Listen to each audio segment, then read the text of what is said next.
This is now loading for the week of August 26, 2013. We are officially on the fast track to the holiday season, and we have a ton of releases coming over the next couple of months, so let's get right to it. Developed by Redfly Studios, the classic foursome is back in a new adventure based on the recent Nickelodeon series in Teenage Mutant Ninja Turtles Out of the Shadows. Up to 4 players can join up online and 2 players off as you take on the infamous Foot Clan.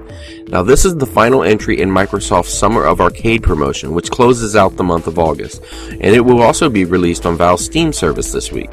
PlayStation 3 fans, don't worry, it's coming for you as well, but you'll just have to wait another month when it launches on the PlayStation Network towards the end of September. After an abysmal release back on the PC in 2010, Square Enix is going back to square one with Final Fantasy XIV. Final Fantasy XIV, A Realm Reborn, is now available on the PC and PS3, and eventually it will be coming to the PlayStation 4. This reboot to the MMORPG leg of their classic series looks to right all of the wrongs that earned extremely negative and critical reviews when it first launched a few years back. Set in the mystical region of Eorzea, players create their own unique character enjoying one of the 3 regions' great orders 5 years after the original setting of the game.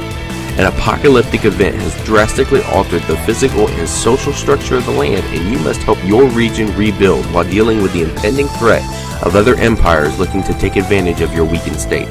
The phenomenon that took phones and mobile devices by storm back in December is now making its way to a more established platform as game Dev Tycoon launches on Steam. We have all had personal gripes and concerns with the developers and publishers of this industry, and this will be your chance to show whether or not you could do it better. This simulation experience will allow you to relive the past 30 years of the gaming industry, all the ups and downs and technological advancements that we've seen. You'll start with your own personal company in your garage, one-man team, and hopefully you'll move up to running a gaming empire, making AAA titles and possibly even your own video game systems. Acclaimed video game director Suda51's latest creation, Killer is Dead, hits the PlayStation 3 and Xbox 360 this week. This is widely considered to be the spiritual successor to the cult classic Killer 7, which was available on the GameCube and PlayStation 2. This is set in the near future, and you play as an executioner named Mondo Zappa, who's in charge with taking down dangerous criminals and assassins from all over the world. Now, the creator of the game calls it kind of a dark take on the 007 concept, while visually it kind of resembles the popular No More Heroes series. Reviews of the game have been very positive thus far, both overseas and here in the US, noting that it's a very intense and thrilling ride through Suda's twisted mind.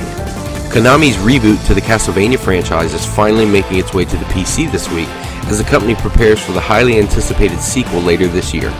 Castlevania Lords of Shadow took the series back to square one and established the roots of the Belmont lineage and its never-ending battle with creatures of the night. The Ultimate Edition of the game, which this is called, features the original release, all of the DLC, plus some new weapons, bosses, and areas to explore during your quest. After a highly disappointing sequel, Capcom is heading back to the Lost Planet franchise with Lost Planet 3, available for the PC, 360, and PlayStation 3. Now this new chapter is actually a prequel, taking place many years before the original game. The setting is back where it belongs, on the frozen tundra of EDN3, where the cold climate is just as deadly as your enemies. This should perhaps set the stage for the franchise to get back on track towards the greatness that the original game seemed destined for. While still linear in its overall form, Lost Planet 3 has a different approach as it gives you more of an open world feel than the other games, allowing you to explore areas a little more, upgrade at your own pacing, and complete numerous optional side quests that should extend and deepen the experience immensely. It's hard to believe that it's been 25 years since EA started pumping out Madden Football games on an annual basis.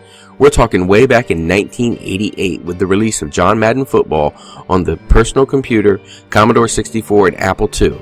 The new version of the game has been released every year since for nearly every single console that you can imagine. Well, here's number 25.